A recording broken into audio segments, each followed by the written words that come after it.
الحمد لله نحمده ونستعينه ونستغفره ونؤمن به ونتوكل عليه ونعوذ بالله من شرور أنفسنا ومن سيئات أعمالنا من يهده الله فلا مضل له ومن يضلله فلا هادي له ونشهد أن لا إله إلا الله وحده لا شريك له ونشهد أن سيدنا وسندنا وإمامنا وشفيعنا ومولانا محمدا عبده ورسوله قال الله تبارك وتعالى في القرآن الكريم أعوذ بالله من الشيطان الرجيم بسم الله الرحمن الرحيم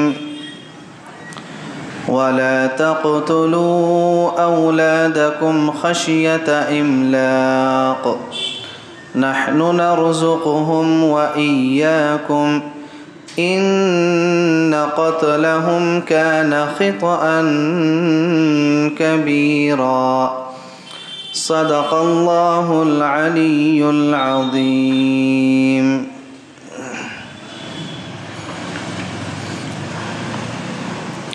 محترم بزرگوں اور عزیز ساتھیوں،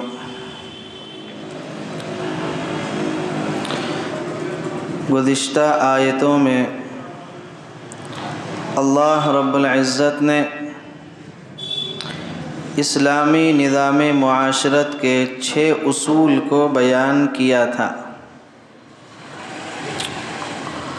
نمبر 1، خدا کی وحدانیت پر استقامت، اللہ رب العزت کو ایک مانے اور اللہ کے علاوہ کسی اور کی عبادت نہ کرے۔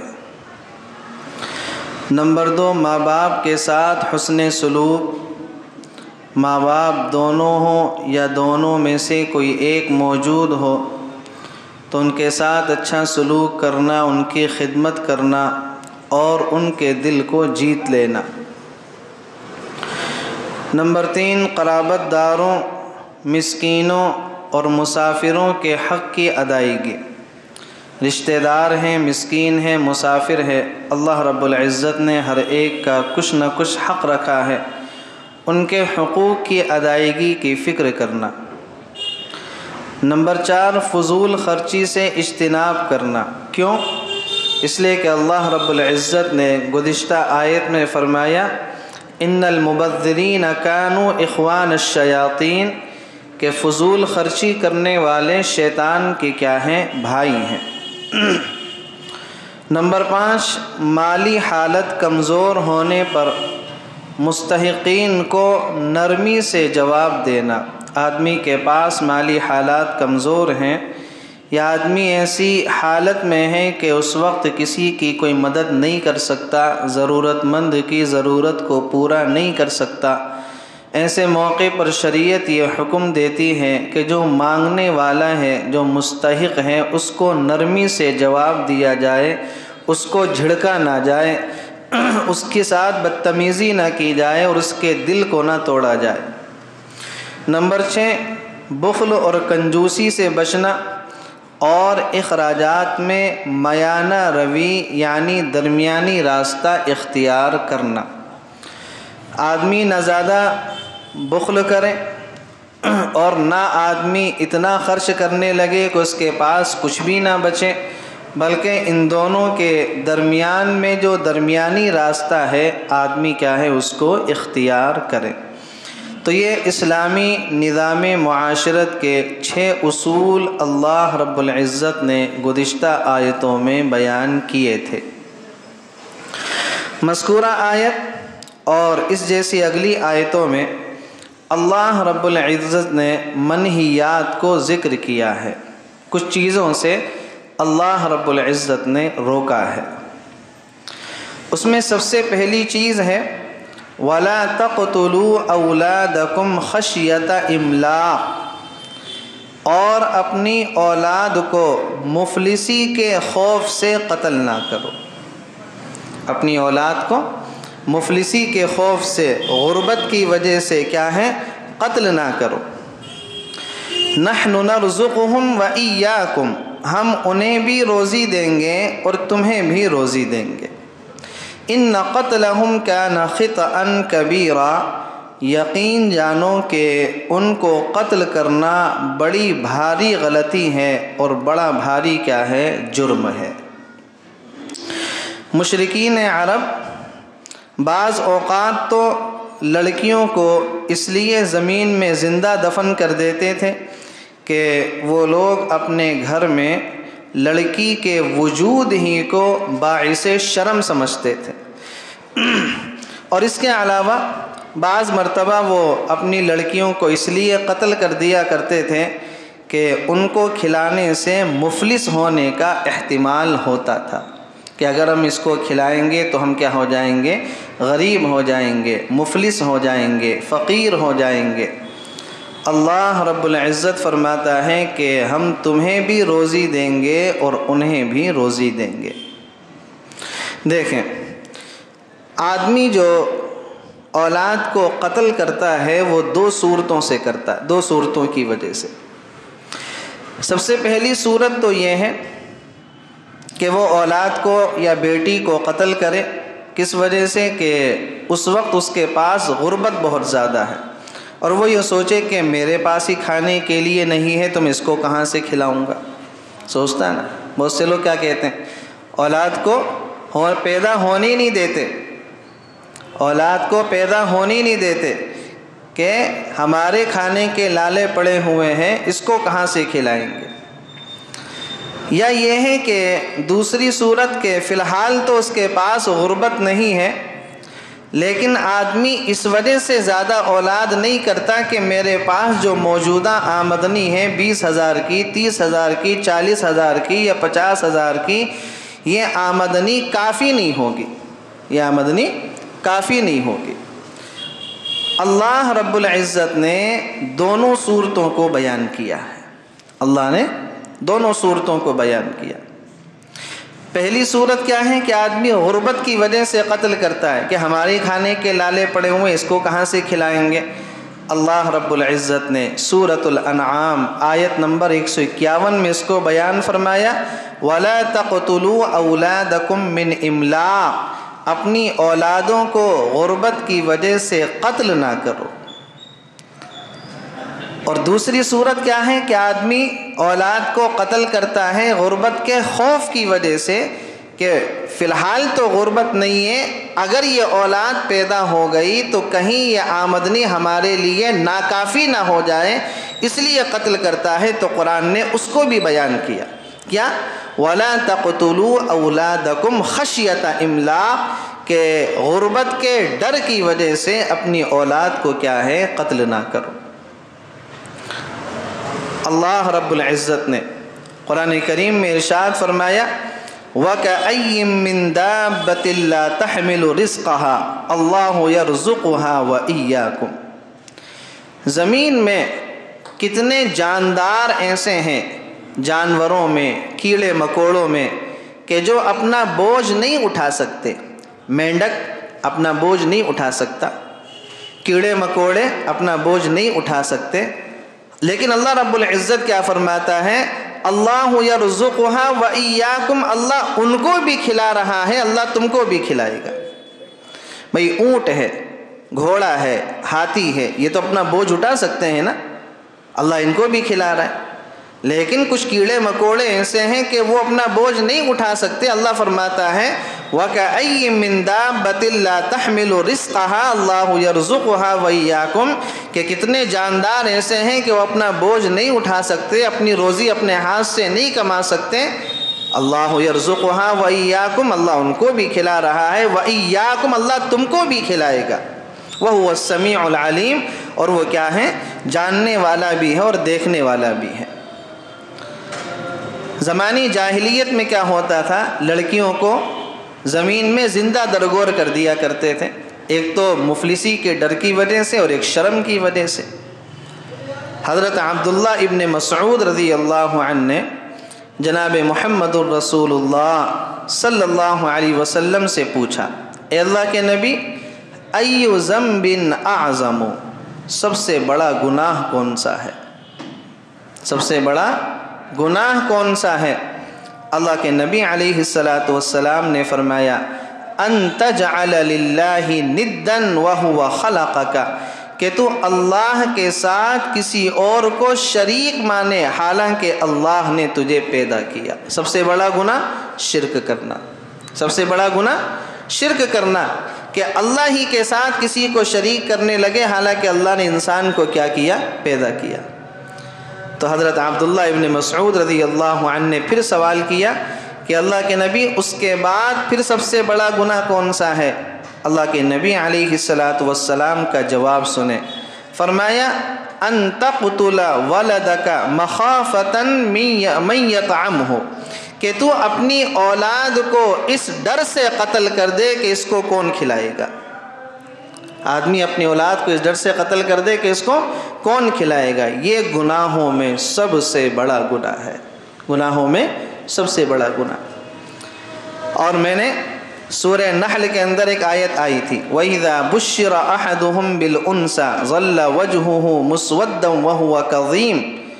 زمانی جاہلیت کا اللہ نے نقشہ کھینچا تھا کہ زمانی جاہلیت میں جب لوگوں کو بیٹی کے پیدا ہونے کی خوشخبری سنائی جاتی تھی تو ان کے چہرے سیاہ ہو جایا کرتے تھے اور وہ اندر اندر گھٹا کرتے تھے کہ اس کو کیسے ٹھکانے لگائیں۔ اس کے ذیل میں نے ایک واقعہ بتایا تھا، حضرت صعصعہ بن ناجیہ رضی اللہ عنہ اللہ کے نبی صلی اللہ علیہ وسلم کے ہاتھ پر مسلمان ہوئے۔ جب مسلمان ہوئے تو اللہ کے نبی سے کہا کہ اللہ کے نبی، زمانی جاہلیت میں نے کچھ نیکیاں کی تھی، مجھے اس کا ثواب ملے گا؟ آپ نے فرمایا کہ تم نے کیا نیکی کی تھی؟ حضرت صعصعہ بن ناجیہ نے کہا کہ ایک مرتبہ میرے 2 اونٹ گم ہو گئے، کافی تلاش کیا، نہیں ملے۔ تلاش کرتے کرتے ایک جنگل کے اندر گیا تو دیکھا کہ جنگل میں خیمہ لگا ہوا تھا اور وہاں پر ایک بوڑھا بیٹھا ہوا ہے خیمے کے باہر، اندر کچھ آوازیں آ رہی تھیں۔ تو میں بوڑھے سے نے پوچھا کہ تم نے میرے اونٹ دیکھے ہیں؟ تو بوڑھے نے کہا کہ یہ جو 2 اونٹ بنے ہوئے یہ تو نہیں؟ کہا کہ جی یہی ہیں۔ کہا کہ اچھا لے جاؤ، کوئی مسئلہ نہیں۔ اتنے میں اندر سے ایک عورت بوڑھے کے پاس نکل کر آئی تو بوڑھے نے اس عورت سے کہا کہ دیکھو، اگر لڑکا ہو تو ہم اس کا استقبال کریں گے اور لڑکی ہو تو اس کو ایسے ہی زندہ زمین میں دفن کر دینا۔ صعصعہ بن ناجیہ نے کہا کہ جی ایسا کیوں کریں گے؟ تو بوڑھے نے کہا کہ نہیں، ہم لڑکی کو برداشت نہیں کر سکتے۔ حضرت صعصعہ بن ناجیہ وہاں پر تھوڑی دیر ٹھہر گئے۔ تھوڑی دیر کے بعد اندر خیمے سے آواز آئی، لڑکی ہوئی ہے۔ بوڑھے نے کہا کہ گڈھے کے اندر اس کو زمین میں زندہ دفن کر دو۔ صعصعہ بن ناجیہ نے کہا کہ جی اس کو مجھے دے دو۔ بوڑھے نے کہا کہ اس کے بدلے میں کیا دو گے؟ کہا کہ جو میرے 2 اونٹ تمہارے پاس ہیں نا، وہ اس کے بدلے میں دے دوں گا۔ اس بوڑھے نے کہا کہ نہیں 2 اونٹ نہیں، جس اونٹ پر تم سوار ہو کر آئے ہو وہ بھی چاہیے، جس اونٹ پر سوار ہو کر آئے ہو تلاش کرنے کے لیے وہ بھی چاہیے۔ صعصعہ بن ناجیہ نے کہا کہ شرط منظور ہے، لیکن آپ اپنے غلام کو میرے ساتھ بھیجو تاکہ وہ مجھے گھر تک پہنچائے، جب میں گھر پہنچ جاؤں گا تو یہ اونٹ اس کے حوالے کر دوں گا۔ بوڑھے نے کہا کہ ٹھیک ہے۔ حضرت صعصعہ بن ناجیہ اپنے گھر پر تشریف لائے، 2 اونٹ وہیں پر چھوڑ کر آ گئے اور یہ اونٹ بھی اس کے بوڑھے کے غلام کے حوالے کر دیا۔ تو ایک لڑکی کو بچایا 3 اونٹ کے بدلے۔ کتنے؟ 3 اونٹ کے بدلے۔ آج کل اگر ایک اونٹ کی قیمت 50,000 بھی مانی جائے تو 1.5 لاکھ میں انہوں نے ایک لڑکی بچائی۔ ٹھیک ہے، اب انہوں نے اللہ کے نبی سے کہا کہ اللہ کے نبی، میں نے اس طریقے سے 360 لڑکیوں کو بچایا ہے۔ کتنی؟ 360 لڑکیوں کو میں نے بچایا۔ اور صعصعہ بن ناجیہ نے عرب میں یہ اعلان کر دیا تھا کہ جس کے گھر بھی لڑکی ہو اور وہ اس کو اپنے پاس رکھنا نہ چاہتا ہو، ہمارے پاس آئے اور اس کے بدلے میں 3 اونٹ لے کر جائے، اس کے بدلے میں 3 اونٹ لے کر جائے۔ فرمایا اللہ کے نبی 360 لڑکیاں میں بچا چکا ہوں، ایک لڑکی کے بدلے میں 3 اونٹ، 3 کو 360 سے ضرب دو 1080 بنتے ہیں۔ 360 لڑکیاں بچانے میں حضرت صعصعہ بن ناجیہ نے 180 اونٹ کیا ہے خرچ کیے. کتنے؟ 180 اونٹ خرچ کیے. 1080 اونٹ خرچ کیے. اللہ کے نبی علیہ السلام یہ واقعہ سن کر رونے لگے اور آپ صلی اللہ علیہ وسلم نے فرمایا کہ صعصیہ، یہ جو تم نے جاہلیت کے زمانے میں نیک کام کیا تھا نا، تم نے نیکی کی تھی، اسی نیکی کی برکت سے تمہیں اللہ نے اسلام کی توفیق دے دی. اسی نیکی کی برکت سے اللہ نے تمہیں اسلام کی توفیق دے دی.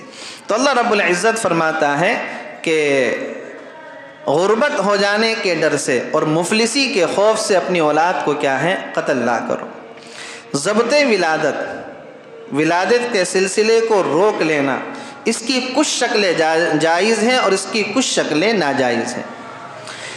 ناجائز شکل کیا ہے کہ نہ ہی آدمی کو مفلسی کا خوف ہے، نہ ہی اس کو غربت کا ڈر ہے، اور عورت بھی، اس کی بیوی بھی صحت مند ہے، کوئی مسئلہ بھی نہیں ہے، لیکن آدمی بلا وجہ اپنی اولاد کے سلسلے کو روک دے، یہ بالکل شکل کیا ہے؟ ناجائز ہے اور حرام ہے. کیوں؟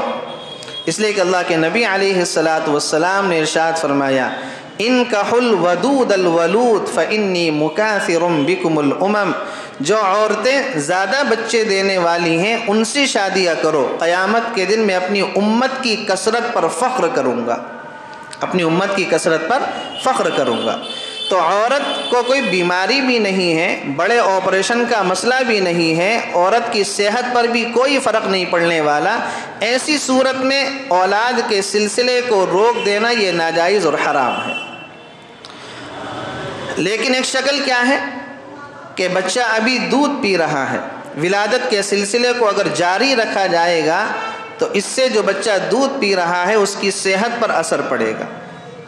یا اگر بچے کی پیدائش ہوگی، عورت اتنی کمزور ہے کہ وہ ولادت کے معاملے کو برداشت نہیں کر سکتی، اور ڈاکٹروں نے بالکل منع کر دیا ہے کہ یہ اتنی کمزور ہیں کہ یہ اب بچے کی ولادت کے لیے کیا ہے، اس کا بوجھ برداشت کرنے کے لیے متحمل نہیں ہے.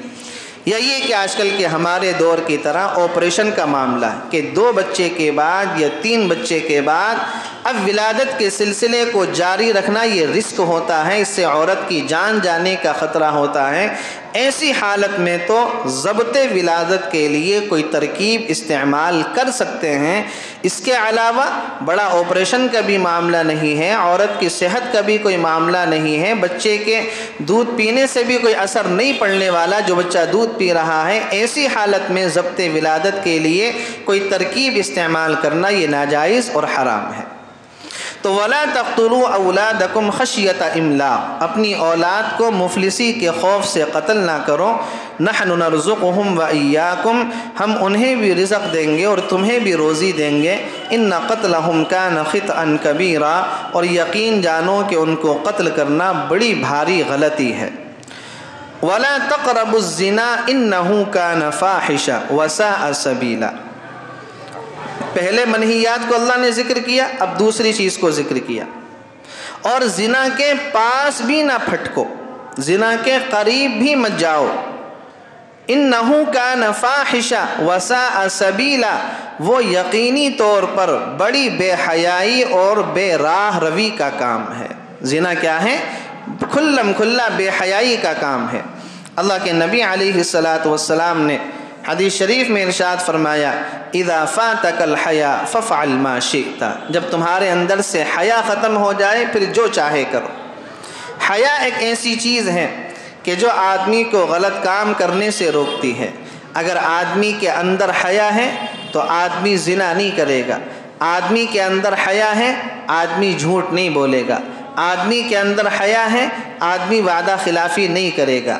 آدمی کے اندر حیا ہے، اپنی بیوی سے بدتمیزی نہیں کرے گا. آدمی کے اندر حیا ہے، کھلم کھلا گناہوں کا ارتکاب نہیں کرے گا. اور جب آدمی کے اندر حیا نہیں ہے، حیا ختم ہو جائے، پھر اس کے اندر اور جانوروں کے اندر کوئی فرق نہیں ہے. پھر وہ اپنی ضرورت کو اور اپنی خواہشات کو ایسی پورا کریں گے جیسے کہ سڑک چلتے ہوئے جانور اپنی ضرورت کو، اپنی خواہشات کو پورا کرتے ہیں. اور اس کا آپ کھلم کھلا جو اس کی شکل ہے اور اس کی جو مثال ہے آج کے ماحول کے اندر دیکھ لیں کہ جن کالج اور یونیورسٹیوں میں پڑھنے والے بچے اور بچیوں کی آنکھوں سے شرم جاتی ہے، پھر وہ یہ نہیں دیکھتے کہ یہ پبلک پیلیس ہے یا میٹرو اسٹیشن ہے یا میٹرو ریل گاڑی ہے یا کیا ہے، پھر وہ جہاں بھی ہوتے ہیں جانوروں کی طرح اپنی خواہشات کو کیا ہے پورا کرنا شروع کر دیتے ہیں۔ تو وَلَا تَقْرَبُوا الزِّنَا إِنَّهُ كَانَ فَاحِشًا، کہ زنا کے پاس بھی نہ پھٹکو۔ ایک تو ہے کہ کھلم کھلا زنا کرنا، اور دوسرا یہ ہے کہ وہ اسباب اختیار کرنا کہ جن اسباب کی وجہ سے آدمی زنا کے قریب پہنچ جاتا ہے۔ مثلا کسی عورت کی طرف شہوت کی نگاہ ڈالنا، کسی عورت کو دیکھنا، یہ کیا ہے آدمی کو زنا تک لے کر جاتی ہے۔ عورت سے مصافحہ کرنا، یہ چیز آدمی کو زنا تک لے کر جاتی ہے۔ عورت سے چیٹنگ کرنا، میسیج پر بات چیت کرنا، یہ آدمی کو کیا ہے گناہ تک لے کے جاتی ہے، زنا تک لے کے جاتی ہے۔ یہ وہ تمام اسباب ہیں جو آدمی کو زنا تک لے کر جاتے ہیں۔ اللہ رب العزت نے یہ نہیں فرمایا کہ زنا کے پاس بھی مت جاؤ، جن چیزوں سے ہو کر آدمی زنا کے پاس جاتا ہے ان اسباب کے پاس بھی مت جاؤ۔ لہذا بد نظری نہ کرو، عورتوں سے میسیج پر اور کال پر بات نہ کرو، اور اسی طریقے سے جتنی بھی دواعی زنا آتے ہیں، زنا کے اسباب آتے ہیں، ان کے کیا ہے قریب بھی مت جاؤ۔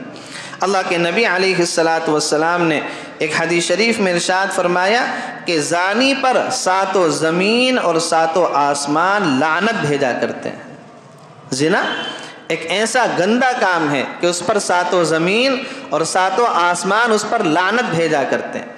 ایک حدیث میں اللہ کے نبی علیہ السلام نے ارشاد فرمایا الزنا یورث الفقر، زنا کرنے سے فقیری آتی ہے، تنگی آتی ہے، روزی کے اندر سے برکت ختم ہو جایا کرتی ہے۔ ایک حدیث میں اللہ کے نبی علیہ السلام نے فرمایا زانیوں کی شرمگاہوں سے جہنم کے اندر ایسی بدبو اٹھے گی کہ جہنمی بھی اس بدبو سے پریشان ہو جائیں گے، ان کا بھی جینا مشکل ہو جائے گا۔ حضرت سلیمان بن یسار رحمۃ اللہ علیہ کا واقعہ کتابوں کے اندر لکھا ہے۔ بڑے اللہ والے تھے، بہت بڑے محدث، بہت بڑے مفسر۔ ایک مرتبہ حج کرنے کے لیے جا رہے تھے، راستے میں ایک خیمہ انہوں نے لگایا ہوا تھا، اس خیمے کے اندر آرام کر رہے تھے۔ دیکھنے کے اعتبار سے بڑے حسین و جمیل اور بڑے خوبصورت تھے۔ ایک عورت خیمے کے اندر آئی اور حضرت سلیمان بن یسار سے کچھ سوال کیا، تو حضرت نے سوچا کہ شاید کچھ کھانے کے لیے مانگ رہی ہے، تو حضرت نے اپنی جیب سے کچھ پیسے نکال کر اس کو دینا چاہے، تو عورت نے کہا کہ نہیں میں وہ نہیں چاہتی، میں تو وہ چاہتی ہوں جو ایک عورت ایک مرد سے چاہا کرتی ہے۔ حضرت سلیمان بن یسار رحمۃ اللہ علیہ رونے لگے، اتنا روئے کہ وہ عورت کیا ہے خیمے سے باہر چلی گئی۔ ان کا جو ساتھی تھا تھوڑی دیر کے بعد وہ خیمے کے اندر آیا، اور آنے کے بعد جو ہے اس نے پوچھا حضرت سلیمان بن یسار سے تمہاری آنکھیں اتنی سوجی ہوئی کیوں رو رہے؟ تو حضرت سلیمان بن یسار نے کہا کہ ابھی ایک عورت خیمے کے اندر آئی تھی اور وہ مجھے گناہ کی دعوت دے رہی تھی، اور میں اس گناہ سے باز رہا اور میں اس وجہ سے رو رہا تھا۔ تو ساتھی سن کر بھی رونے لگا اور وہ بھی خوب رویا۔ تو حضرت سلیمان بن یسار نے اس ساتھی سے پوچھا کہ بھئی تم کیوں رو رہے؟ تو ساتھی رو کر کہنے لگا کہ تم تو بچ گئے، لیکن اگر میں آپ کی جگہ ہوتا تو شاید نہ بچ پاتا۔ میں آپ کی جگہ اگر ہوتا تو شاید نہ بچ پاتا کہ میں اس وجہ سے رو رہا ہوں کہ اللہ نے مجھے اس آزمائش سے بچا لیا۔ رات کو خواب میں حضرت یوسف علیہ السلام کی زیارت ہو گئی۔ خواب میں حضرت یوسف علیہ السلام کی حضرت سلیمان بن یسار کو زیارت ہوئی، اور حضرت یوسف علیہ السلام نے حضرت سلیمان بن یسار کو مبارکباد دی اور کہا کہ میں تو اللہ کے نبی تھا، میرے ساتھ تو اللہ کی مدد شامل حال تھی کہ میں زلیخا کے چنگل سے بچ گیا، لیکن تم تو ایک عام امتی تھے، تم اس زنا سے محفوظ رہے، یہ بہت بڑی بات ہے۔ تو آدمی کیا ہے اپنے آپ کو زنا سے بھی بچائے، اور جن راستوں سے ہو کر زنا تک پہنچا جاتا ہے ان راستوں سے بھی اپنے آپ کو بچائے۔ اور موجودہ دور میں اپنے آپ کو زنا سے بچانا اور زنا کے اسباب سے اپنا آپ کو بچائے رکھنا یہ بڑا مشکل کام ہے۔ اس لیے آدمی نیک ماحول کے اندر زندگی گزارے، اور خاص طور سے نیکوں والا لباس پہننے کی کوشش کرے کہ بعض مرتبہ آدمی اس لباس کی برکت سے بھی بڑے بڑے گناہوں سے باز رہ جاتا ہے۔ ایک صاحب نے بتایا، یہ ہمارے مراد آباد کا جو کمپنی باغ ہے، یہاں پر لوگ خوب ٹہلنے کے لیے جاتے ہیں، مرد بھی جا رہی ہیں، عورتیں بھی جا رہی ہیں۔ دو واقعے میرے سامنے آئے۔ ایک صاحب نے بتایا کہ وہ صبح صبح ٹہلنے کے لیے گئے ہوئے تھے اور اس کمپنی باغ کے اندر ٹہل رہے تھے۔ اچانک ایک عورت ان کے پاس آئی اور ان کے سامنے ایک پرچی دے دی۔ پرچی کو کھول کر دیکھا تو اس کے اندر کیا ہے؟ موبائل نمبر لکھا ہوا تھا۔ اب بتائیں کہ آدمی اپنے آپ کو گناہوں سے کیسے بچائے؟ یہ وہ راستے ہیں نہیں ہیں کہ آدمی پہلے موبائل نمبر آیا، پھر بات چیت کا سلسلہ شروع ہوگا، پھر ملاقات ہوگی، پھر آدمی زنا تک پہنچ جائے گا۔ اور بالکل ایسے ہی واقعہ ایک صاحب نے مجھے اور بتایا کہ وہ بھی کمپنی باغ میں کسی کام سے ٹہلنے کے لیے گئے تھے اور ان کے پاس بھی ایک لڑکی آئی اور اس کے سامنے پرچی رکھ دی۔ پرچی کو کھول کر دیکھا تو اس کے سامنے اس کے اندر موبائل نمبر لکھا ہوا تھا۔ لیکن یہ کب ہوتا ہے؟ یہ تب ہوتا ہے جب آدمی صلحاء کا لباس پہنے ہوئے نہیں ہوتا۔ اگر آدمی داڑھی ٹوپی میں ہو اور پھر پگڑی اگر لگائے ہوئے ہو تو کسی کی مجال نہ ہو، کسی کی ہمت نہ ہو کہ اس کے ساتھ یہ حرکت کر سکے۔ تو موجودہ دور میں اگر آدمی یہ چاہے کہ وہ گناہوں سے محفوظ رہے، گناہوں سے باز رہے، تو اپنے آپ کو صلحاء کا لباس کا کیا ہے؟ پابند بنائے۔ وَلَا تَقْرَبُوا الزِّنَا إِنَّهُ كَانَ فَاحِشًا وَسَاءَ سَبِيلًا، اور زنا کے پاس بھی نہ پھٹکو، وہ یقینی طور پر بڑی بے حیائی اور بے راہ روی ہے۔ اور سب سے پہلے آدمی جو اس راستے پر چلتا ہے وہ اپنی آنکھوں کے غلط استعمال کی وجہ سے چلتا ہے۔ شروعات جو ہوتی ہے وہ آنکھوں کے غلط استعمال کی وجہ سے ہوتی ہے۔ کتابوں کے اندر ایک واقعہ لکھا ہے کہ ایک عورت ایک راستے پر چلی ہوئی جا رہی تھی، ایک نوجوان کی اس پر نظر پڑی۔ وہ نوجوان اس عورت کو دیکھنے لگا تو اس عورت نے کہا کہ کیا دیکھ رہے ہو؟ کہا کہ تمہاری آنکھیں بڑی خوبصورت ہیں۔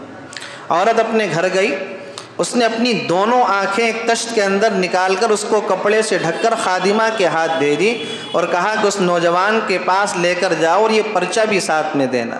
پرچہ کھول کر دیکھا تو اس میں لکھا ہوا تھا کہ جس آنکھوں کی وجہ سے مرد فتنے کے اندر پڑے، مجھے ان آنکھوں کی کوئی ضرورت نہیں ہے، مجھے ان آنکھوں کی کوئی ضرورت نہیں۔ آدمی فتنے کے اندر پڑا کس وجہ سے؟ عورت کی آنکھوں کی وجہ سے۔ کہا کہ مجھے ایسی آنکھوں کی کوئی ضرورت نہیں کہ جن آنکھوں کی وجہ سے مرد کیا ہے؟ فتنے کے اندر پڑے۔ حضرت فاطمہ الزہرا رضی اللہ عنہا کے بارے میں آتا ہے کہ حضرت فاطمہ کبھی نیا چاند نہیں دیکھتی تھی، تو ان سے پوچھا گیا کہ آپ نیا چاند کیوں نہیں دیکھتی؟ تو حضرت فاطمہ الزہرا رضی اللہ عنہا نے فرمایا کہ جب نیا چاند نکلتا ہے تو مرد بھی دیکھتے ہیں، عورت بھی دیکھتے ہیں، اور میں ایسا چاند دیکھنا پسند نہیں کرتی جس چاند پر غیر مردوں کی نگاہیں پڑ رہی ہوں، میں ایسا چاند دیکھنا بھی پسند نہیں کرتی۔ تو یہ ہے آدمی کہ آدمی اپنے آپ کو زنا سے تو بچائے، جن راستوں سے ہو کر زنا تک پہنچا جاتا ہے آدمی ان راستوں سے بھی اپنے آپ کو بچانے کی کیا ہے؟ کوشش کرے۔ تو اللہ کے نبی علیہ السلام نے ارشاد فرمایا کہ زانی پر ساتوں آسمان اور ساتوں زمین کیا ہیں؟ لعنت بھیجا کرتے ہیں۔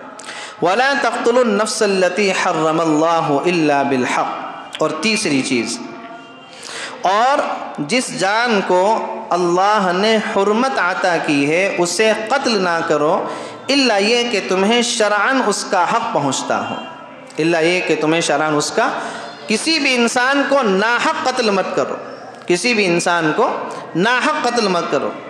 کتابوں کے اندر لکھا ہے کہ قتل حق کی 3 صورتیں، کسی انسان کو حق طریقے سے قتل کیا جائے اس کی 3 صورتیں۔ کتنی؟ 3 صورت، دھیان سے سنیں۔ سب سے پہلی صورت تو یہ ہے کہ کوئی آدمی پہلے کسی غیر مذہب کے اندر تھا، وہ مسلمان ہو گیا، مسلمان ہونے کے بعد وہ آدمی مرتد ہو گیا، اسلام سے پھر گیا۔ اب اس کے ساتھ کیا کیا جائے گا؟ اس کے ساتھ یہ کیا جائے گا کہ اس آدمی کو 3 دن کی مہلت دی جائے گی، اس کے دل میں، اس کے ذہن میں جتنے شکوک و شبہات ہیں اسلام کے متعلق ان کو دور کرنے کی کوشش کی جائے گی۔ 3 دن کے بعد بھی اگر اس آدمی کے ذہن سے شکوک و شبہات صاف نہیں ہوتے اور یہ آدمی اسلام میں واپس نہیں آتا تو پھر کیا ہے؟ اس کو قتل کیا جائے گا۔ لیکن یاد رکھیں یہ کام کون کرے گی؟ اسلامی حکومت کرے گی، عام آدمی کو اس چیز کا اختیار نہیں ہے، اس بات کو یاد رکھیں۔ اسلامی حکومت یہ کام کرے گی، کسی عام جگہ پر نہیں۔ اس ملک کے اندر ایسا نہیں ہو سکتا۔ سب سے پہلی صورت کیا ہے؟ کوئی آدمی اسلام سے پھر گیا ہو۔ دوسری صورت یہ ہے کہ کوئی آدمی شادی شدہ ہو یا کوئی عورت شادی شدہ ہو اور وہ کیا ہے؟ زنا کر لے۔ اب یا تو وہ خود اقرار کر لے زنا کا یا 4 گواہ مل جائیں، تو اگر وہ غیر شادی شدہ ہیں تو ان کو 100 کوڑے لگائے جائیں گے، اور اگر وہ شادی شدہ ہو کر زنا کر رہے ہیں تو ان کو رجم کیا جائے گا پتھر سے، اور رجم کرنے کے بعد ان کو ہلاک کر دیا جائے گا۔ اور یہ بھی کہاں ہوگا؟ اسلامی حکومت میں ہوگا۔ اس ملک میں ایسا کرنے کی اجازت نہیں ہے، اسلامی حکومت یہ کام کرے گی۔ اور تیسری شکل کیا ہے؟ کوئی آدمی کسی کو قتل کر دے، تو اسلام کے اندر کیا ہے؟ جان کے بدلے میں جان، جان کے بدلے میں جان۔ کوئی آدمی کسی کو قتل کر دے، بدلے میں اس کو بھی قتل کیا جائے گا، لیکن یہ بھی کہاں ہوگا؟ اسلامی حکومت میں ہوگا، اس ملک میں ایسا نہیں ہوگا۔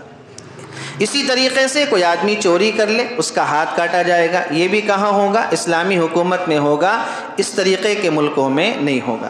تو یہ ہیں قتل حق کی صورتیں، لیکن اس کے لیے اس بات کو یاد رکھ لیں اور اپنے ذہن کے اندر بٹھا لیں، یہ سارے کام اسلامی حکومت میں ہوتے ہیں، غیر اسلامی حکومت میں نہیں ہوتے۔ اب سنیں آپ، چند دن پہلے دہلی کے اندر ابھی ایک واقعہ ہوا ایک واقعہ، ایک کار کھڑی ہوئی تھی، اس کے اندر کچھ گولہ بارود رکھا ہوا تھا، اس کے اندر دھماکہ ہوا اور تقریباً 10 سے 11 افراد ناحق طریقے سے اس دنیا سے کیا ہو گئے؟ رخصت ہو گئے۔ اس کے اندر ہندو بھائی بھی ہیں ہمارے، اور اس کے اندر 3 سے 4 مسلمان بھی ہوئے ہیں۔ میڈیا کا کہنا کیا ہے کہ کرنے والے مسلمان ہیں، لیکن جب اس کی اصل رپورٹ آ جائے گی، فائنل رپورٹ آ جائے گی، یہ تو تب پتہ چلے گا۔ لیکن بالفرض والمحال 1% اگر کسی مسلمان نے بھی یہ کام کیا ہوگا اور یہ سوچ کر کیا ہوگا کہ ہم یہ کام ثواب کی نیت سے کر رہے ہیں، یہ سراسر جہالت ہے۔ یہ سراسر کیا ہے؟ جہالت ہے۔ ایسے واقعے کی کسی بھی اعتبار سے حمایت نہیں کی جا سکتی، کسی بھی اعتبار سے حوصلہ افزائی نہیں کی جا سکتی۔ کرنے والے بھی ایک نمبر کے جاہل ہیں، اور جو آدمی یہ سوچے کہ ایسا کرنے کے بعد ہم اسلام کی خدمت کر رہے ہیں، اسلام کے نام پر ٹپا لگا رہے ہیں، بولو اسلام کے نام پر اسلام کو بدنام، اسلام کا اس چیز سے کوئی تعلق نہیں۔ کسی بھی انسان کو ناحق طریقے سے قتل نہیں کیا جا سکتا، کسی بھی انسان کو ناحق طریقے سے قتل نہیں کیا جا سکتا۔ اور اس کی فضیلت آپ سنیں، کسی انسان کو ناحق طریقے سے قتل کرنا، اس کی وعید حدیث شریف کے اندر کتنی ہے۔ اللہ کے نبی علیہ السلام نے ارشاد فرمایا، لَزَوَالُ الدُّنْيَا أَهْوَنُ عَلَى اللَّهِ مِنْ قَتْلِ رَجُلٍ مُسْلِمٍ۔ پوری دنیا کی تباہی ایک طرف اور ایک مسلمان کو ناحق طریقے سے قتل کرنا ایک طرف۔ مسلمان مرے نا، اس کے اندر کچھ رکشہ چلانے والے تھے، کچھ دکانوں پر مزدوریاں کرنے والے تھے، کچھ اور کام کرنے والے تھے، کچھ ایسے تھے جو اپنے گھروں کے اکیلے کمانے والے تھے، پورے گھر کو لے کر چل رہے تھے، اور ناحق طریقے سے ان کو کیا ہے؟ قتل کر دیا گیا۔ ایسے واقعے کی ہم بھرپور مذمت کرتے ہیں، کسی بھی طریقے سے اس کی حمایت نہیں کی جا سکتی۔ اللہ کے نبی علیہ السلام نے کیا فرمایا؟ پوری دنیا کی تباہی ایک طرف اور ایک مسلمان کو ناحق طریقے سے قتل کرنا ایک طرف۔ اور اس سے خطرناک حدیث سنیں، اللہ کے نبی علیہ السلام نے فرمایا کہ اگر آسمان اور زمین کے تمام لوگ کسی ایک مومن کے قتل میں شریک ہو جائیں، اللہ رب العزت تمام کو جہنم میں اوندھے منہ ڈالے گا۔ اللہ رب العزت تمام کو جہنم میں اوندھے منہ ڈالے گا۔ اس لیے کسی بھی انسان کو ناحق طریقے سے قتل کرنے کی بالکل اجازت نہیں ہے۔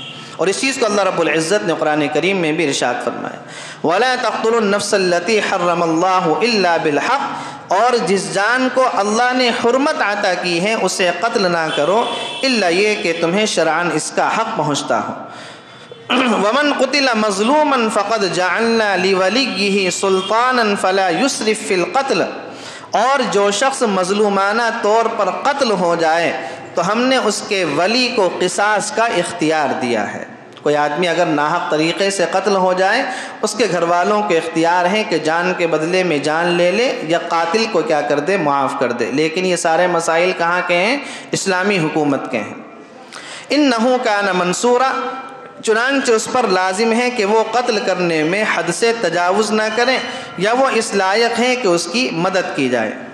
اب آپ سنیں کہ جس طریقے سے کسی بھی مسلمان کو، کسی بھی انسان کو ناحق طریقے سے قتل کرنا جائز نہیں ہے، اسی طریقے سے آدمی خود اپنی جان کو قتل کر لے، اپنی جان کو ختم کر لے، یہ بھی کسی بھی اعتبار سے جائز نہیں ہے۔ قتل ناحق میں جس طریقے سے دوسرے انسان کا قتل آتا ہے، اسی میں سوسائڈ بھی آتی ہے۔ اللہ رب العزت نے جسم آدمی کو امانت دیا ہے، آدمی اس جسم پر اپنا حکم چلانے لگے اور خود اپنے ہاتھوں سے اپنے آپ کو قتل کر لے، اپنے آپ کو ختم کر لے، یہ بھی بالکل ناجائز اور حرام ہے۔ اور اللہ کے نبی علیہ السلام نے حدیث شریف میں صاف ارشاد فرمایا، جو آدمی خودکشی کرے گا، اپنی جان خود لے گا، اگر وہ پہاڑ سے گر کر مرا ہے تو قیامت تک اس کو اسی طریقے سے عذاب دیا جاتا رہے گا۔ اگر اس آدمی نے زہر پی کر اپنی جان لی ہے تو قیامت تک جہنم کے اندر بھی اس کو ایسے ہی زہر پی کر مارا جاتا رہے گا۔ اور اس آدمی نے اگر کسی ہتھیار سے اپنی جان لی ہے تو جہنم کے اندر بھی اسی ہتھیار سے اپنا آپ کو اسی طریقے سے قیامت تک کیا ہے، وہ ہلاک کرتا رہے گا۔ تو جس طریقے سے کسی انسان کو ناحق قتل کرنا ناجائز اور حرام ہے، اسی طریقے سے خودکشی کرنا، اپنی جان لینا اور سوسائڈ کرنا، یہ بھی کیا ہے، بالکل ناجائز اور حرام ہے۔ وَلَا تَقْرَبُوا مَالَ الْيَتِيمِ إِلَّا بِالَّتِي هِيَ أَحْسَنُ حَتَّى يَبْلُغَ أَشُدَّهُ، اور یتیم کے مال کے پاس بھی نہ پھٹکو مگر ایسے طریقے سے جو اس کے حق میں بہترین ہو، یہاں تک کہ وہ اپنی پختگی کو پہنچ جائے، یعنی یہاں تک کہ وہ بالغ ہو جائے۔ اگر کوئی بچہ یتیم ہے، اس کے ماں باپ کا انتقال ہو جائے، تو اللہ رب العزت فرماتا ہے کہ اس کے مال کے قریب بھی مت پھٹکنا، اس کے مال پہ قبضہ مت کر لینا۔ ماں باپ کے انتقال کے بعد بھائی کیا کرتے ہیں، بہنوں کا حصہ کھا جاتے ہیں، بہنوں کے حصوں پر قبضہ کر لیتے ہیں، بہنوں کا حصہ کیا ہے، ختم کر دیتے ہیں۔ اللہ رب العزت فرماتا ہے کہ یتیم کے مال کے پاس بھی مت پھٹکنا، الا یہ کہ وہ نابالغ ہو۔ چنانچہ جب تک نابالغ ہے تم اس کے مال کی حفاظت کر سکتے ہو، جب وہ بالغ ہو جائیں سارا کا سارا مال اس کے حوالے کر دو۔ قرآن کریم میں اللہ رب العزت نے کیا فرمایا، ان الذین یأکلون اموال الیتامی ظلما انما یأکلون فی بطونہم نارا، کہ جو لوگ یتیموں کا مال ناحق کھاتے ہیں وہ حقیقت میں اپنے پیٹوں میں جہنم کے انگارے داخل کر رہے ہیں۔ اور ایک حدیث میں اللہ کے نبی علیہ السلام نے ارشاد فرمایا، جو آدمی دنیا میں کسی کی میراث کو کھائے گا، بھائی بہن کی میراث کو کھائے یا بہن بھائی کی میراث کو کھائے، اللہ رب العزت کے نبی علیہ السلام نے ارشاد فرمایا کہ اللہ اس کی جنت سے میراث کو ختم کر دے گا، جنت میں اس کو کچھ نہیں ملنے والا۔ اس لیے بھائیوں کو بھی یہ چاہیے کہ بہنوں کا جو شرعاً حق بنتا ہے وہ حق ان کو دیا جائے۔ وَأَوْفُوا بِالْعَهْدِ، اور عہد کو پورا کرو، جو بھی کسی سے وعدہ کرو اس وعدے کو پورا کرو۔ إِنَّ الْعَهْدَ كَانَ مَسْئُولًا، وعدوں کے بارے میں تم سے قیامت میں پوچھ گچھ ہوگی۔ تم نے کسی سے جو بھی وعدہ کیا تھا اس وعدے کے بارے میں اللہ قیامت میں کیا ہے، تم سے پوچھے گا۔ اللہ کے نبی علیہ السلام نے حدیث شریف میں منافق کی 3 نشانیاں ارشاد فرمائی۔ منافق کی 3 نشانی، اذا حدث کذب، جب بات کرے تو جھوٹ بولے، وَإِذَا وَعَدَ أَخْلَفَ، جب کسی سے وعدہ کرے تو وعدہ خلافی کرے، وَإِذَا اؤْتُمِنَ خَانَ، جب اس کے پاس امانت رکھی جائے تو امانت میں خیانت کرے۔ تو وعدہ خلافی کرنا یہ کیا ہے، منافق کی نشانی ہے۔ صلح حدیبیہ کے موقع پر اللہ کے نبی علیہ السلام کو چونکہ مکے میں جانے سے منع کر دیا گیا تھا، تو اسی موقع پر صلح حدیبیہ ہوئی تھی، اور صلح حدیبیہ کی بہت لمبے چوڑی شرائط لکھی گئی تھیں۔ ان میں سے ایک شرط یہ تھی کہ اگر کوئی مسلمان مکے سے مدینہ بھاگ کر جائے گا تو مسلمانوں کو وہ واپس کرنا پڑے گا، اور اگر کوئی آدمی کوئی مسلمان مدینے سے بھاگ کر مکہ آ جائے تو مکے والے اس کو واپس نہیں کریں گے۔ یہ بڑی خطرناک شرط تھی۔ اللہ کے نبی علیہ الصلاۃ والسلام کے صحابہ پر یہ شرط بڑی بھاری گزر رہی تھی کہ یہ تو کھلم کھلا ظلم ہے کہ مکے سے جو مدینہ جائے گا اس کو واپس کرنا پڑے گا، مدینے سے جو مکہ جائے گا اس کو واپس نہیں کیا جائے گا۔ جب یہ صلح نامہ لکھا جا رہا تھا اور اس صلح نامہ کو لکھ رہے تھے ایک صحابی حضرت سہیل بن عمرو نام کے، ان کے بیٹے حضرت ابو جندل رضی اللہ عنہ زنجیروں میں جکڑے ہوئے مکے سے بھاگ کر اللہ کے نبی علیہ الصلاۃ والسلام کے پاس تشریف لائے، اور اس وقت تشریف لائے جس وقت یہ شرط صلح نامے میں لکھی جا چکی تھی کہ مکے سے کوئی مدینہ آئے گا اس کو واپس کرنا پڑے گا۔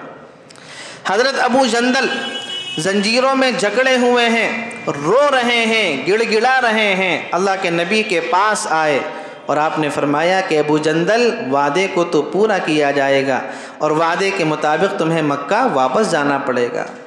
حضرت ابو جندل کہہ رہے ہیں کہ اللہ کے نبی مجھے روک لو، باپ صلح نامہ لکھ رہے ہیں، باپ پر کیا گزر رہی ہوگی کہ میرا بیٹا زنجیروں میں جکڑے ہوئے ہیں، اللہ کے نبی سے کیا ہے عاجزی منت سماجت کر رہا ہے، اور آپ کہہ رہے ہیں کہ نہیں وعدہ تو پورا ہوگا اور ہم یہ وعدہ کر چکے ہیں کہ جو بھی آئے گا اس کو واپس کیا جائے گا۔ چنانچہ حضرت ابو جندل کو واپس کر دیا گیا اور حضرت ابو جندل روتے دھوتے وہاں سے واپس گئے۔ پھر راستے میں ایک واقعہ بڑا دلچسپ ہوا کہ جو لوگ ان کو پکڑ کر لے کر جا رہے تھے حضرت ابو جندل کو، تو حضرت ابو جندل نے ان میں سے ایک سے کہا کہ تمہاری تلوار بڑی خوبصورت ہے، ذرا دکھاؤ، تلوار دیکھنے میں بڑی اچھی نظر آ رہی ہے۔ اس نے وہ تلوار حضرت ابو جندل کے ہاتھ میں دی ہے، اور جو لوگ پکڑ کر حضرت ابو جندل کو لے جا رہے تھے حضرت ابو جندل نے ان سب کا کام وہیں پر تمام کر دیا، اور مکے اور مدینے کے درمیان میں ایک جگہ تھی، انہوں نے وہیں پر ڈیرا ڈال دیا، اور جتنے بھی صحابی مکے سے بھاگ کر آتے تھے وہ سب وہیں پر حضرت ابو جندل کے پاس آ کر رہنے لگے۔ پھر ان کی ایک بڑی تعداد ہو گئی۔ اب جو بھی مکے کا آدمی کہیں جاتا تھا یہ لوگ اس کو خوب پٹائی کرتے تھے، اس کو خوب مارتے تھے۔ تو مکے کے لوگ اللہ کے نبی کے پاس آئیں کہ آپ کچھ بھی کر لیں، وہ جو لوگ وہاں پر راستے میں بیٹھے ہوئے ہیں آپ کے صحابہ، آپ ان کو وہاں سے اٹھا لیں، انہوں نے ہمارا بڑا ناک میں دم کر رکھا ہے۔ تو اس طریقے سے اللہ کے نبی علیہ الصلاۃ والسلام نے پھر حضرت ابو جندل کو کیا ہے واپس بلا لیا۔ لیکن دیکھیں اللہ کے نبی نے وعدہ پورا کیا کہ صحابی زنجیروں میں جکڑا ہوا ہے، اللہ کے نبی کے پاس آئے ہیں، رو رہے ہیں، لیکن آپ کیا فرما رہے ہیں؟ نہیں، ہم نے وعدہ کیا ہے، ہم وعدے کو کیا کریں گے؟ پورا کریں گے۔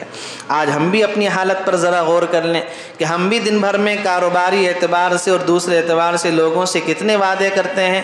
کیا ہم کرتے ہیں کسی سے کوئی وعدہ پورا؟ اسی لیے اللہ کے نبی علیہ الصلاۃ والسلام کا طریقہ یہی تھا، آپ کی عادت شریفہ یہ تھی کہ آپ وعدوں کو پورا کیا کرتے تھے۔ ان العہد کان مسئولا، ان وعدوں کو ہلکا پھلکا نہ سمجھیں، کسی سے کوئی بھی وعدہ کر لیں بعد میں اس کو توڑ دیں۔ اللہ نے فرمایا ہم پوچھیں گے قیامت کے دن، ان وعدوں کے بارے میں پوچھ گچھ ہوگی۔ وَأَوْفُوا الْكَيْلَ إِذَا كِلْتُمْ وَزِنُوا بِالْقِسْطَاسِ الْمُسْتَقِيمِ، اور جب کسی کو کوئی چیز پیمانے سے ناپ کر دو تو پیمانہ پورا ناپو، اور تولنے کے لیے صحیح ترازو استعمال کرو، ناپ تول میں کمی نہ کرو۔ حضرت شعیب علیہ الصلاۃ والسلام کی قوم میں بس ایک ہی کمی تھی، وہ کمی کیا تھی؟ ناپ تول میں کمی کرتے تھے۔ اللہ نے پوری قوم کو نمٹا دیا، اللہ نے پوری قوم کو تباہ و برباد کر دیا۔ کیا کمی تھی؟ ناپ تول کے اندر بس کمی کیا کرتے تھے۔ اور آج مسلمان کے اندر اس جیسی کتنی خرابیاں کیا ہیں موجود ہیں۔ ہارون رشید نے بہلول کو بھیجا کہ جاؤ مارکیٹ کے اندر جتنے بھی قصائی ہیں نا گوشت تولنے والے، سب کے ترازو چیک کر کے آؤ، اور جس کے ترازو کے اندر گڑبڑ ہو اس کو پکڑ کر لے کر آؤ۔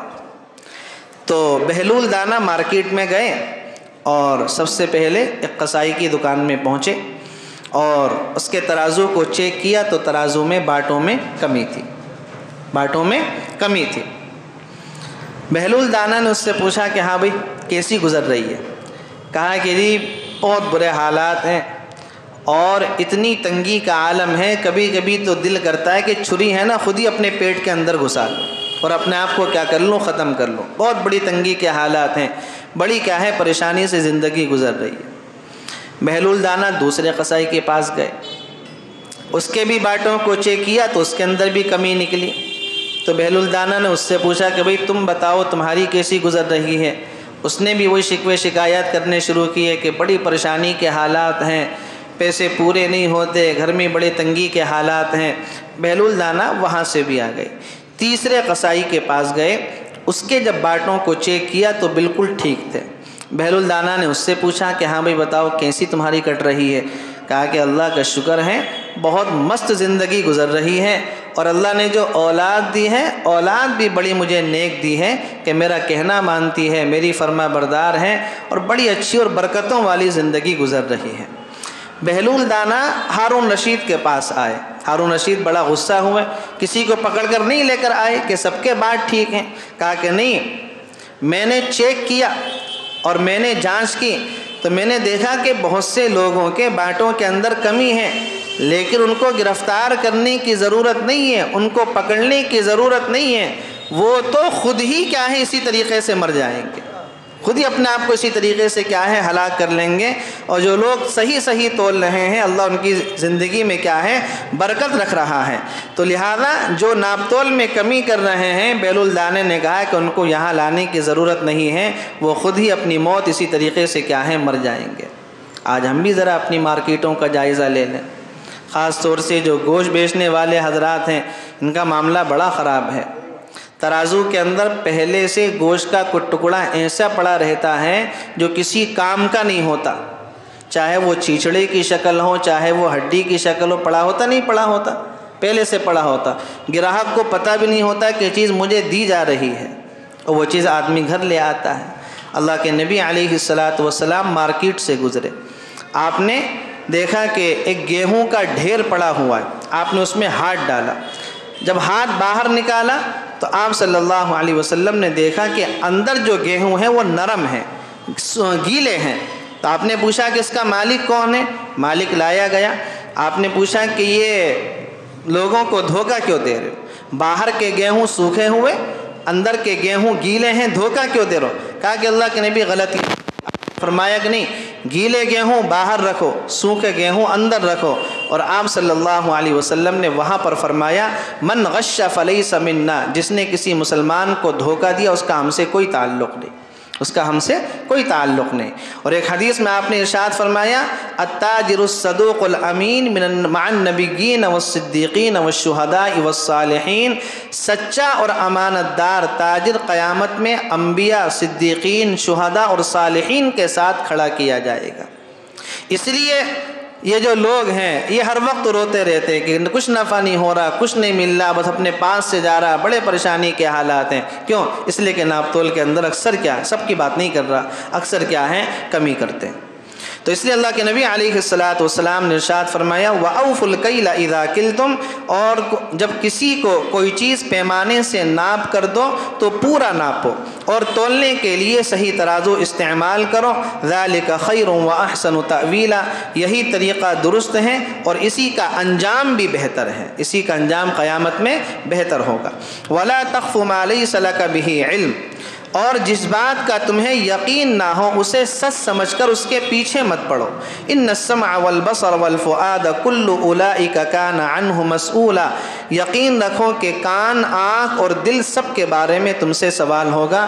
بے پر کی سنی سنائی باتوں کو آگے مت بڑھایا کرو، قیامت میں آنکھوں سے بھی سوال ہوگا، دل سے بھی سوال ہوگا، کانوں سے بھی سوال ہوگا، سب سے سوال ہوگا۔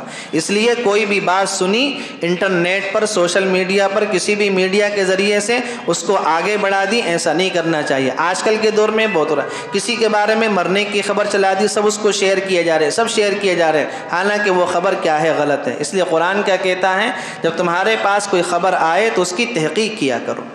وَلَا تَمْشِ فِي الْأَرْضِ مَرَحًا، اور زمین میں اکڑ کر مت چلو۔ إِنَّكَ لَن تَخْرِقَ الْأَرْضَ، نہ تم زمین کو پھاڑ سکتے ہو، وَلَن تَبْلُغَ الْجِبَالَ طُولًا، اور نہ تم پہاڑ کی بلندیوں کو پہنچ سکتے ہو۔ اس لیے آدمی جب چلے تو عاجزی کے ساتھ چلے، اکڑ کر نہ چلے، تکبر کے ساتھ نہ چلے۔ اللہ کے نبی علیہ السلام نے ارشاد فرمایا متکبر لوگ، اکڑ کر چلنے والے لوگ قیامت کے دن چیونٹیوں کی شکل میں اٹھائے جائیں گے۔ چیونٹیوں کی شکل میں ایسے لوگوں کو اللہ اٹھائے گا۔ کل ذالک کان سیئہ عند ربک مکروہا، اور یہ سارے برے کام ایسے ہیں جو تمہارے پروردگار کو بالکل پسند نہیں ہے۔ کون سا؟ ناحق قتل کرنا، زنا کرنا، اسی طریقے سے اولاد کو قتل کرنا، اور اسی طریقے سے ناپ تول میں کمی کرنا، یتیم کا مال کھانا، سنی سنائی باتوں کو شیئر کرنا، اسی طریقے سے کیا ہے اکڑ کر چلنا، یہ سارے وہ کام ہیں جو اللہ رب العزت کو پسند نہیں ہے۔